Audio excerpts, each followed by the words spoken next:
yang paling mengerikan ya, paham komunisme ini adalah dia memusuhi dan membunuh, membumi hanguskan ulama. Lihat, begitu komunisme itu mulai marak di Indonesia, pesantren-pesantren di tanah Jawa itu mulai diperangi. Santri-santri dibunuh, ulama, ustadz itu semuanya dicekal. Saudara kita yang non-muslim tadi ini, begitu selesai pemakaman segala macam, mau dia jual lah mobilnya. Jadi karena menjual mobilnya agak lama, dijual handphone dulu. Pergilah dia ke kayak di sini kayak Shizuya gitulah kan, di Shizuya atau di MP jual handphone. Begitu jual handphone, masuk bunyi handphone itu, nelfon kawannya. Proyek kita yang kemarin tuh udah oke, jadi udah cair duitnya. Udah aku kirim ke rekening kau 700 juta. Katanya. Hutangnya cuma 100, dikirim ke rekeningnya 700 juta. Bayangkan tuh. Langsung dijawab Allah kalau dia mengurus orang tuanya. Itu non muslim tuh. Apalagi kita orang muslim. Assalamualaikum warahmatullahi wabarakatuh. Jamaah dimanapun berada. Belakang saya ini adalah asrama para santri tahfiz Quran Pondok Pesantren Nurul Azhar 1. Alhamdulillah dalam perjalanan panjang dari mulai tanah wakaf, rumah guru yang sekarang dipakai untuk asrama, karena ini akan ditempati insya Allah bulan depan. Kemudian ada pendopo, berjalan dengan lancar, jamaah dimanapun berada yang selama ini mensupport program pembangunan pesantren Nurul Azhar di Riau, berkah selalu. Kita masih akan terus melanjutkan karena mencetak para penghafal Quran, para da'i menuju dakwah, menjadi juru dakwah di berbagai tempat, bilkhusus di Riau. Mari kita support. Manjahaza ghazian, siapa yang menyiapkan alat-alat perang, maka sesungguhnya dia sudah berjihad fisabilillah. Kalau kita bukan da'i, kita bukan penghafal Quran, dengan mensupport pesantren Nurul Azhar, maka kita sudah ikut berperan dalam dakwah.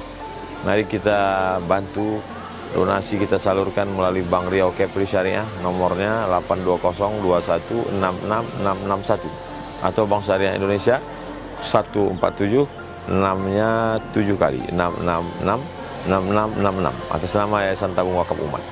Bank Muamalat 2210 666666 atas nama Yayasan Tabung Wakaf Umat. Jangan lupa sertakan kode transfernya 01 di akhir nominal transfer. Konfirmasi ke nomor 0852 6541 6060. Sekali lagi 0852 6541 6060. Berkah selalu. Assalamualaikum warahmatullahi wabarakatuh.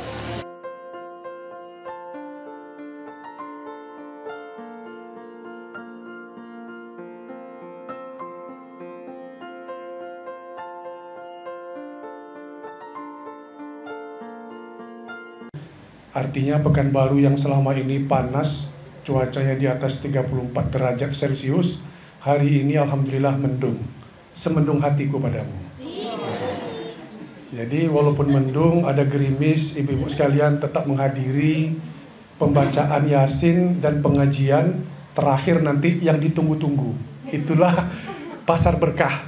Nah, kabarnya ada 60 paket. Tadi saya lewat tadi udah mencogok kaki ayamnya, Bu. Jadi ada paket ayam, kemudian minyak goreng, bawang putih, bawang merah. Pokoknya ibu pulang ke rumah nanti tidak bisa makan malam lah. Tapi dimasak dulu. Kemudian salawat beriring salam kita kirimkan kepada Nabi kita Muhammad SAW dengan mengucapkan Allahumma sholli ala Sayyidina Muhammad wa ala ali Sayyidina Muhammad. Ibu-ibu sekalian, kalau saya tanya hari ini tanggal berapa Hijriah, ada yang tahu enggak? Yang jelas Rabiul Awal lah ya kan? Yang jelas Rabiul Awal bulan kelahiran Nabi ya. Kalau tanggal itu bisa dispensasi lah, ada keringanan. Kalau hari dan tanggal bulannya Masehi tahu nggak? Tanggal 30 September ya 2022. Nah, kalau udah kita mengingat tanggal dan bulan September ini, kira-kira apa yang teringat sama ibu sekalian? G30 SPKI. Oh, luar biasa. Ini banyak ibu-ibu kita yang guru nampak ini. Jadi di tahun 1965 terjadilah gerakan pemberontakan yang kita sebut namanya itu dengan Gerakan September. setelah 30 September, PKI, Partai Komunis Indonesia. Gerakan 30 September, mendengar suara gerakan itu saja, udah merinding kita kan. Nah, ini Partai Komunis Indonesia. Ternyata Bu, ketika pemilu tahun 55 sampai 65 itu, Partai Komunis ada di Indonesia. Jadi partai itu bukan partai-partai Islam kayak PKS gitu ya, P3, PAN, enggak. Dulu tuh partai PKI legal, diperbolehkan. Tapi ternyata PKI ini tidak mendapatkan suara banyak, akhirnya dia mengadakan pemberontakan di Republik Indonesia ini. Kita merdeka tahun 1945 kan. 20 tahun setelah itu, tahun 65, terjadi pemberontakan. Jadi memang merdeka ini bukan selesai masalah gitu. Ya. Oh, kita udah merdeka berarti kita sejahtera, tidak. Kita merdeka ternyata kita bahagia, tidak. Sama seperti kita misalnya udah hijrah. Oh, kita hijrah nih, sebelumnya kita bandel, ya kan? Anak kita ini keluyuran, habis itu dia hijrah, rajin sholat ke masjid. Apakah itu udah selesai urusannya? Belum. Ketika kita hijrah tuh muncul persoalan-persoalan baru yang harus kita hadapi. Itulah dunia. Jadi, begitu juga dengan kemerdekaan kita. 20 tahun setelah kita merdeka itu ada namanya komunisme. Jadi maksud saya hari ini adalah bagaimana kita sebagai orang tua, saya juga orang tua, ibu-ibu sekalian, masih ada yang gadis ini? Tak ada kan? Rata-rata ada punya anak lah ya. Kecuali yang tak punya anak. Kecuali yang belum menikah maksudnya. Jadi kita hari ini menjaga anak kita dari paham-paham komunis tadi. Nah, saya ingin sampaikan ke ibu sekalian bagaimana ciri-ciri atau karakteristik dari komunisme itu. Komunisme itu diambil dari kata komunis dan me gitu. Kalau me itu paham berarti, ya. Ada me-nya itu paham. Marxisme misalnya, itu paham yang diambil dari paham Marxis gitu. Komunisme itu paham komunis. Ciri-cirinya apa? Ya, kejam, yang jelas kan. Dia ingin mengambil kekuasaan dengan cara-cara yang kejam.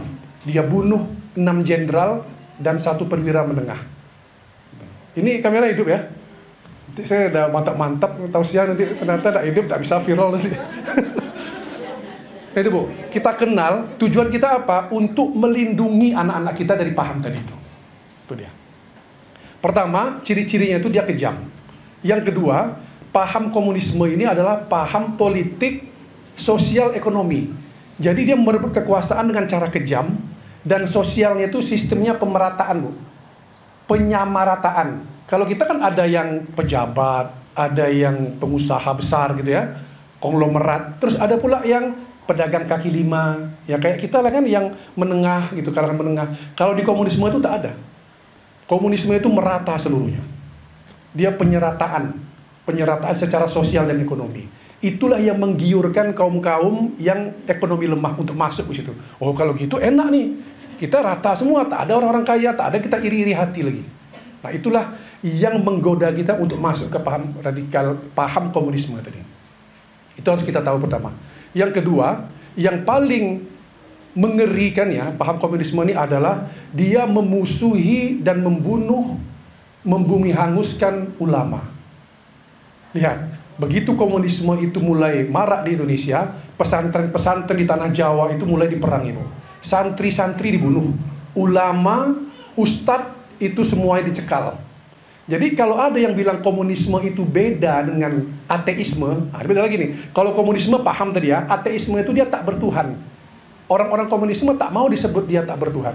Padahal komunisme itu secara spiritualnya, secara agama, komunisme itu adalah ateis, dia tak bertuhan. Bahkan dia memusuhi agama. Kalau dalam istilah sekarang itu dia mengatakan agama itu adalah sebuah candu. Agama itu hanya candu, jadi kayak rokok gitu, jadi harus dibuang dia, opium, candu. Jadi tidak baik untuk kita-kita. Rokok kan nggak baik kan? Misalnya candu itu nggak baik, jadi harus dibuang. Begitu juga lah agama. Agama, Islam, apapun agamanya, itu bagi komunisme itu tidak baik dan harus dibumi hanguskan. Itulah karakteristiknya. Nah, anak-anak kita, adik-adik kita yang memasuki usia remaja, ya, itu rentan dengan pola seperti ini.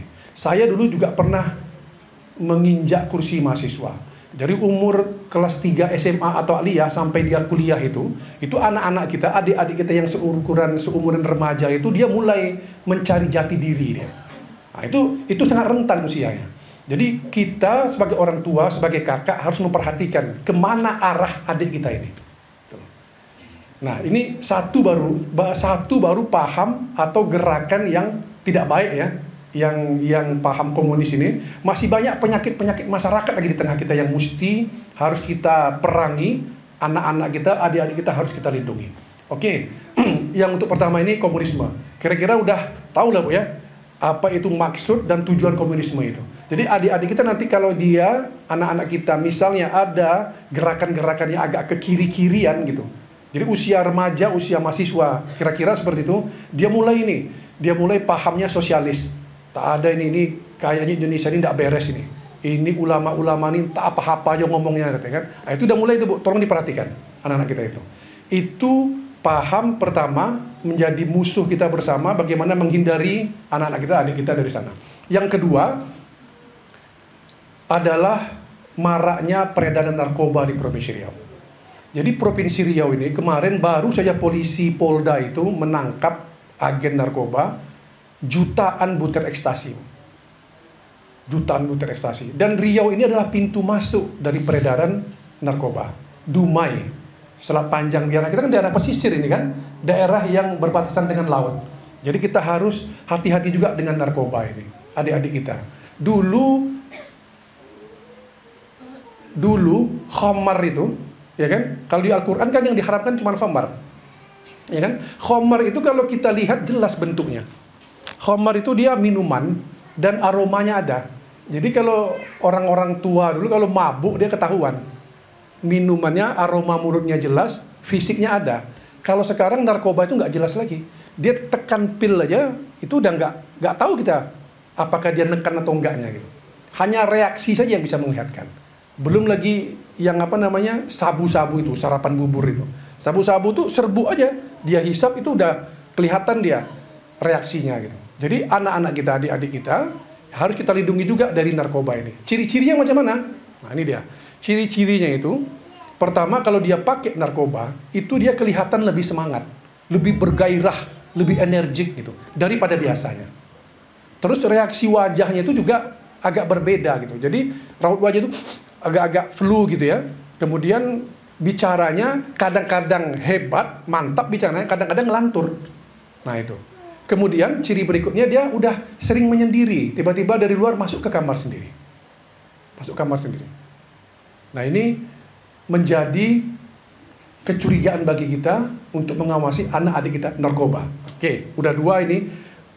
Yang saya akan sampaikan ini 3 jenis penyakit yang akan kita hadapi saat ini. Yang ketiga adalah maksiat. Maksiat ini zina, LGBT. LGBT masih tahu kepanjangannya? Nggak tahu?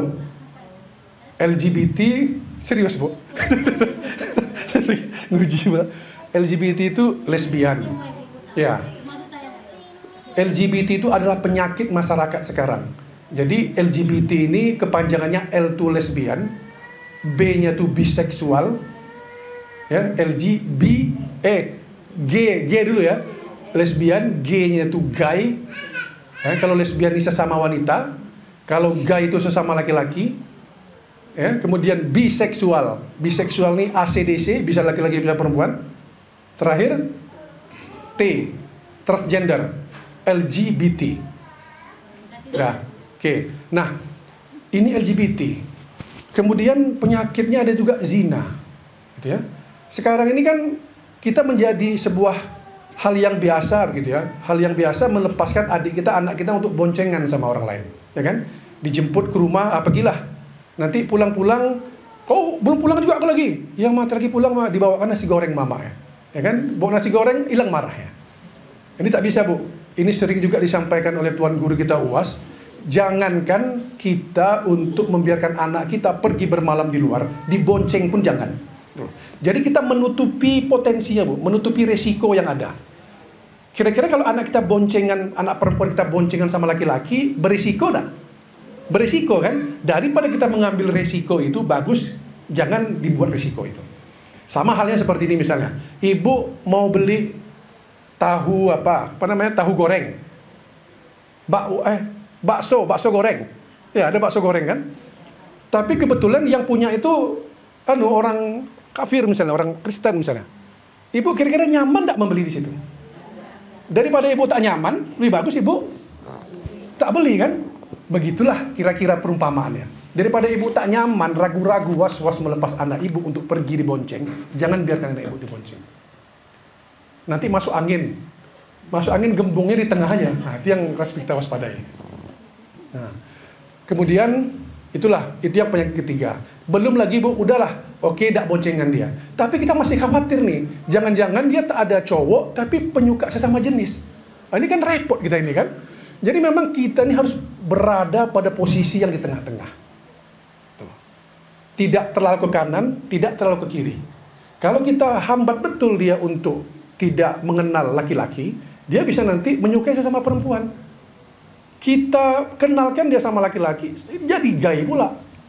Ya kan? Ini memang rumit sekarang di dunia ini. Apalagi ibu semua sekalian udah punya medsos kan? Udah punya IG, udah punya Facebook. Ini resiko-resiko yang muncul itu bertambah besar. Ibu-ibu saja punya medsos, apalagi anak kita. Anak kita itu bisa melakukan apa saja tanpa kita ketahui dengan teleponnya. Ya kan? Kita mesti harus jaga, awasi. Kecurigaan pada anak itu harus tiap saat kita munculkan, Bu.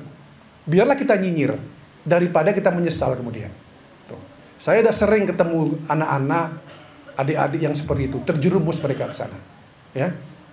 Nah, dari yang 3 ini, saya tidak akan lama ini, saya singkat saja. Karena terakhir nanti kita akan ada door prize-nya buku. Jadi buku ini akan kita bagikan pada ibu yang bisa menjawab pertanyaan saya.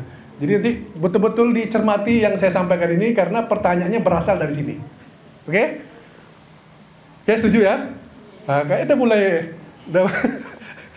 Nah, sebagai ibu-ibu, saya juga sebagai orang tua, satu jurus kita yang paling ampuh itu adalah doa. Itu dia. Doa. Sebagaimana doa, ibu mungkin yang belum punya anak berdoa punya anak. Punya anak bukan selesai masalahnya, pingin jadi anak yang soleh. Jadi anak soleh belum tentu selesai masalah. Bisa jadi besoknya dia agak melenceng, tetap istiqomah jadi anak yang soleh. Makanya berdoa kita tuh satu saja pingin saya hafal doa sore ini, doanya Nabi Ibrahim terhadap Nabi Ismail. Robbi habli minas solihin. Udah hafal semua? Belum? Kalau belum, sore ini kita hafal ya. Cuman 4 kata cuman. Robbi habli minas solihin. Oke, kita ulang sekali lagi. Robbi habli minas solihin. Artinya Tuhan. Karena Robbinya Robbi saja, bukan pakai iya di belakangnya. Jadi Robbi saja. Tuhan, habli, panjang dia. Anugerahkanlah kepadaku minas solihin, anak yang soleh. Jadi ini walaupun doa untuk anak yang soleh, bagi kita yang belum punya anak, yang belum dikaruniakan, diberikan rezeki oleh Allah, belum mempunyai anak, juga dengan doa yang seperti ini. Karena ketika itu Nabi Ibrahim menikah dengan Siti Sarah, ya Sarah tidak punya anak, sampailah tua umur 80 tahun. Akhirnya Siti Sarah dengan keikhlasannya menikahkan suaminya. Ini pula hebat ini, Bu. Menikahkan suaminya ini Nabi Ibrahim dengan Siti Hajar. Alhamdulillah, setelah menikah lahirlah, hamillah Siti Hajar. Itulah mengandung seorang anak namanya Nabi Ismail. Nah, yang di luar akal logika medis kita lagi, tetap digauli nih. Yang istri pertama tadi kan Sarah namanya kan, tetap digauli dan akhirnya Sarah pun hamil. Nah, di mana coba letak logika medisnya? Pertama tak hamil-hamil sampai 80 tahun, tapi begitu Sarah ini ikhlas dia, ya kan, untuk menikahkan suaminya dengan Hajar, lahirlah Ismail. Akhirnya Sarah pun hamil, lahir Nabi juga. Siapa namanya nabinya? Ishak. Nabi Ishak. Jadi 2 nabi, anak Nabi Ibrahim itu. Kalau ada orang tua yang baik, ada anak yang baik, ada istri yang baik, itulah cita-cita hidup kita. Satu doanya teman Nabi Ibrahim itu. Robbi beli minas solihin. Nah, itu nanti salah satu pertanyaan kuisnya itu diantara ya. Bocorannya itu. Jadi kira-kira ibu mau nggak menjadi Siti Hajar? Atau menjadi Siti Sarah? Jadi kadang-kadang kawan-kawan ini dia ceramah kan. Inilah kalau mau menjadi keluarga yang baik, suaminya baik, istrinya baik, anaknya baik. Nah, itu Nabi Ibrahim mau menjadi Nabi Ibrahim, mau katanya. Mau seperti Nabi Ibrahim, mau anaknya seperti Nabi Ismail, mau menjadi Siti Sarah yang diduakan. Nah, tak mau ibu-ibu. Jadi itu. Jadi satu doa itu saja. Dengan doa inilah senjata kita untuk anak kita. Kita udah punya anak kita baik, tetap doakan. Tetap doakan dia. Saya ingin berbagi sama ibu cerita yang pernah saya dengar gitu ya. Saya dengar cerita, pertama dia budak nih degil ya. Anak nih degil, mamanya sedang memasak. Ini cerita, ini tahun-tahun milenial ini bu. Tahun 2000-an, tahun milenial lah. Masih terjadi tahun 1900 sekian gitu. Mamanya ini masak enak karena akan ada tamu. Tamu ini tamu agung yang akan datang ke rumahnya. Selesailah masak nih. Kalau sekarang mungkin masak itu mungkin sambal belacan gitu ya, asam podeh baung gitu kan, teri petai, ada agak kalio jengkol, pokoknya paling enak, paling mantap. Datang anak ini yang habis main tanah di luar. Diboknya tanah itu, dimasukkannya tanah tuh ke gulai emak itu tadi. Bayangkan perasaan emak itu yang harus menyambut tamu tuh. Kira-kira kalau ibu sampai pada kondisi seperti itu, tentulah marah ya kan? Ya kan? Tak apa-apa caci maki yang keluar tuh. Nah, jangan sampai seperti itu, Bu. Jangan sampai ada caci maki keluar dari mulut ibu nih. Karena mulut ibu ini asin. Apa kata mak tadi itu? Pergilah kau ke Masjidil Haram tuh, jadi kau imam di sana. Itu kata ibu tuh ke budak tadi ini. Pergi kau ke Masjidil Haram, ke Ka'bah tuh, ya, ke Mekah tuh, jadi kau imam di sana. Dan sekarang anak itulah yang menjadi imam. Namanya Abdurrahman Sudais. Pernah dengar? Bismillahirrahmanirrahim. Alhamdulillahirabbil alamin. Arrahmanirrahim. Nah, itu sangat khas ciri khasnya. Itu sejarahnya gara-gara tanah tadi itulah. Jadi anak degil, anak nakal ini bisa jadi menjadi wasilah, Bu, untuk dia sukses ke masa depannya. Kalau yang keluar dari mulut ibu itu baik gitu. Nah, ada pula satu lagi nih. Ini teman saya ini.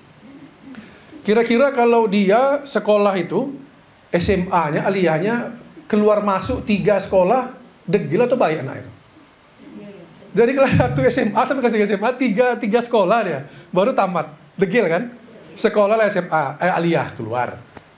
Itu di suatu tempat lah, keluar. Akhirnya yang ketiga keluar juga lah. Apa kata dia? Tak guna aku sekolah ini. Akhir pergilah dia sama mamanya di kampung. Ya kan? Pekerjaan-pekerjaan kampung lah. Jadi mama gini, orang tua nih, ibu nih, bukan hanya mendoakan saja, tapi harus action, aksi dia. Anak kalau dibiarkan, Bu, tak sekolah. Mau enggak anak kita tak sekolah? Hari ini mungkin tak sekolah itu biasa. Tapi nanti 10 tahun ke depan, 20 tahun ke depan, itu menjadi masalah. SMA-nya nggak tamat, yang dicari sarjana S1 misalnya. SMA nggak tamat, ini menjadi masalah.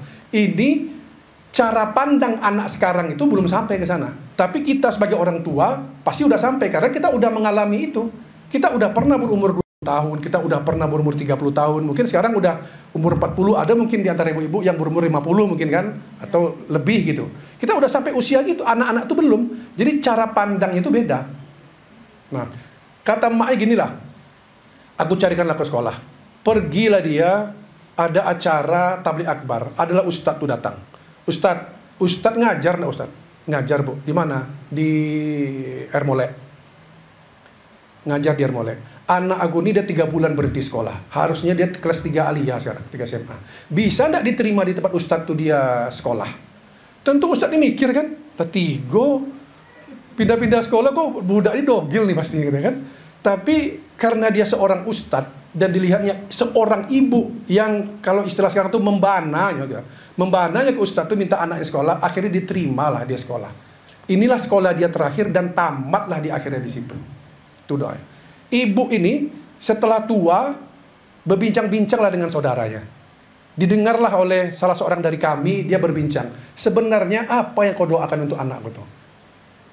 Kata orang lain nih terhadap ibu tadi, ibu yang mencarikan anak sekolah nih, aku mengirimkan Al-Fatihah tuh 100 kali untuk dia setiap hari. Kira-kira kalau Al-Fatihah 100 kali itu lama atau sebentar tuh? Al-Fatihah itu paling Bu ya, kalau kita baca santai ya 1 menit cuman. Ya kan? Kalau 100 kali 100 menit. Berarti sejam juga ya. Dipercepat lah. 20 detik bisa tuh. 100 kali dia baca Al-Fatihah. Kemudian ibu nih dia kalau masak, bukan mendengarkan dangdut, bukan dengar TikTok dia. Dia kalau masak itu diucapkannya selawat. Allahumma sholli ala. Ketika dia menggulai itu, mengacau-ngacau gulai itu, Allahumma sholli ala sayyidina Muhammad. Kalau sekarang di rice cooker mungkin bersih-bersih boreh kan? Ya kan? Allahumma sholli ala sayyidina Muhammad. Daripada kita sambil bicara-bicara, bincang-bincang gosip, bagus baca selawat. Mengalir juga selawat dari mulut kita, mengalir juga ke nasi itu. Jadi yang 3 kali pindah-pindah sekolah tadi itu, itulah tuan guru kita Abdul Somad. Percaya enggak Ibu? Tuan guru Profesor Haji Abdul Somad LCD SSA PhD itulah waktu dia SMA itu 3 kali dia keluar masuk itu. Akhirnya terpaksalah Nurul Falah El Maulid itu menerima dia. Jadi ibu-ibu sekalian jangan putus asa. Pokoknya kalau degil anak tuh bandel, jangan putus asa. Doakan dia, aksi untuk dia. Itu Bu ya? Setuju ya? Saya memang khawatir nih dengan generasi muda kita sekarang nih. Karena terlalu banyak gelombang yang membuat negatif kehidupan kita gitu. Banyak sekali. Belum lagi tempat-tempat hiburan di Kota Pekanbaru. Terakhir ini untuk sebagai apa saja, oke lah, karena dia ini Abdurrahman Sudais, oke lah, karena orang Arab, kemudian agama. Ustaz Abdul Somad juga profesor. Ada saudara kita yang non muslim. Saya baru dengar tadi pagi ini. Dia ini matilah orang bapaknya, meninggallah bapaknya. Karena dia orang Katolik, dibelilah peti. Jadi peti ini ternyata Bu bervariasi harganya. Kalau kita kan cukup dikain kafan kan? Selesai, karena tak ada yang dibawa mati itu. Kalau orang Katolik dia ada peti mati itu, dibelilah sama dia paling murah itu 10 juta. Tapi embel-embel tak enak. Ini Pak, kalau 10 juta nih peti ini ya sebentar dia makan rayap nih katanya kan. Kalau mau bagus nih harganya, sampailah ratusan juta harga peti itu. Nah, dibelinya lah harganya 40 juta. Pokoknya kawan ini ketika dia mengurus jenazah bapak dia itu sampai habis dia 100 juta. Waktu itu duitnya cuma 2.500.000 di tabungan. Akhirnya dia ngutang lah sama kawannya.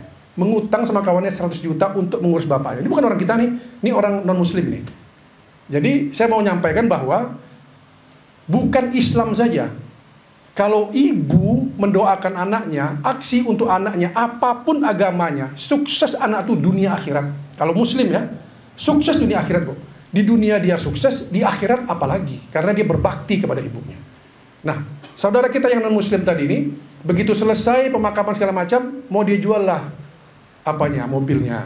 Jadi karena jual mobilnya agak lama, dijual handphone dulu. Pergilah dia ke kayak di sini kayak Shizuya gitulah kan, di Shizuya atau di MP jual handphone. Begitu jual handphone, masuk bunyi handphone itu, nelfon kawannya. Proyek kita yang kemarin tuh udah oke, jadi udah cair duitnya, udah aku kirim ke rekening kau 700 juta katanya. Hutangnya cuma 100, dikirim ke rekeningnya 700 juta. Bayangkan tuh. Langsung dijawab Allah kalau dia mengurus orang tuanya. Itu non muslim tuh, apalagi kita orang muslim. Ibu kita juga, ibu ini ke anak, oke juga ke atas ya juga. Karena mungkin kita semua masih punya nenek kan, masih punya ibu, datuk gitu. Nah ini kan gambaran bahwa berbakti kepada orang tua itu memang langsung cash dijawab Allah gitu. Kalau sebaliknya banyak kawan-kawan kita itu yang durhaka kepada ibunya, durhaka kepada bapaknya, tak selesai dia itu, tak selesai. Tengoklah ibu, bekerja keras dia. Pokoknya mantap lah otaknya, cerdas, tapi tidak selesai hidupnya. Karena apa? Sama ibu tuh dia nggak patuh, nggak berbakti. Makanya ibu juga gitu. Ibu juga doakan dia, ya kan? Berbuatlah yang terbaik untuk dia.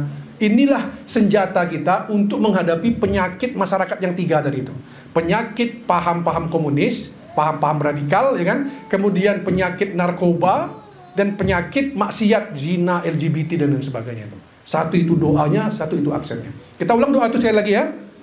Rabbi habli minas solihin. Tuh. Nanti mudah-mudahan pengajian ini berjalan continue. Bulan depan mungkin kita akan menghafal satu doa lagi. Doa Nabi Zakaria terhadap anaknya. Rabbi habli min ladunka dzurriatan thayyibah innaka sami'ud du'a. Sama itu, Bu. Jadi doa ini ada yang diambil dari Al-Qur'an, itu namanya doa masyhur, ya kan? Ada doa yang kita dari sendiri. Kita berdoa misalnya, ya Allah, lakukanlah, tolonglah datangkan pembeli tanah aku ni, ya Allah, aku jual handphone, tolonglah handphone aku ni harga yang mahal terbeli, ya Allah. Itu doa yang kita buat sendiri. Tapi ada doa yang masyhur dari Al-Qur'an. Doa Nabi Zakaria yang kedua, mudah-mudahan bulan depan kita bisa menghafalnya. Jadi setiap bulan tuh ada progres kita, Bu, ada progres doa. Hari ini memang ini pembagian pasar berkah, tapi ada yang kita bawa pulang. Apa tadi? Doa Nabi Ibrahim, Rabbi habli minas solihin. Besok Rabbi habli min ladunka dzurriatan thayyibah innaka sami'ud du'a. Rabbi habli, Allah anugerahkanlah kepadaku keturunan yang baik-baik. Zuriyah itu bahasa Melayu diadopsi dari bahasa Arab. Rabbi habli dzurriatan thayyibah. Zuriatan itu generasi atau keturunan thayyibah yang baik-baik. Ya mudah-mudahan ke depan insya Allah kita continue setiap bulan hafal satu doa untuk anak saya, fokus untuk anak. Baiklah, itu mungkin kajian kita sore hari ini. Semoga yang kami sampaikan ini baik-baik berasal dari Allah. Banyak silap, salah, khilaf perkataan saya mohon maaf, mohon dimaafkan, Bu, ya. Nah, kemudian terakhir kita akan mengadakan door prize. Ya saja. Door prize satu buku ini buku tentang kerancuan akidah Wahabi. Ini juga akidah Wahabi ini salah satu paham yang meleset, Bu, pahamnya. Jadi kalau paham kita tuh mesti di tengah-tengah pahamnya. Seperti kita inilah Ahlussunnah wal Jamaah. Kalau terlalu ke kiri kita menjadi liberal, kita menjadi komunis tadi. Kalau terlalu ke kanan kita menjadi ekstrim kanan namanya. Nanti ibu pulang dikafir-kafirkan sama orang, dia anak ibu. Pergi ibu ke sana dikafir-kafirkan pula sama orang. Itu namanya paham terlalu ke kanan, ekstrim kanan namanya. Kalau orang sudah mengkafirkan, berarti dia kan merasa benar kan? Ibu ini salah, gitu loh. Pakaian ibu ini salah. Ibadah amalia ibu itu salah, yang benar tuh saya, katanya. Jadi ibu itu bid'ah, ibu itu kafir. Kalau orang punya ciri khas seperti ini, dia udah masuk ciri khas ekstrim kanan tadi. Dia bisa melakukan apa saja karena dia merasa benar. Nanti dipasangnya bom di tubuh dia, ya, bom bunuh diri, dia pun merasa benar. Memang aku bunuh diri ini aku akan masuk surga, katanya. Nah, itu yang sedang di musuhi atau sedang di sama negara kita nih memerangi orang-orang golongan paham yang salah seperti ini. Nah, ini buku ini akidahnya seperti itu. Jadi kita membaca ini, kerancuan ini bukan kita ikuti, tapi ini untuk menjadi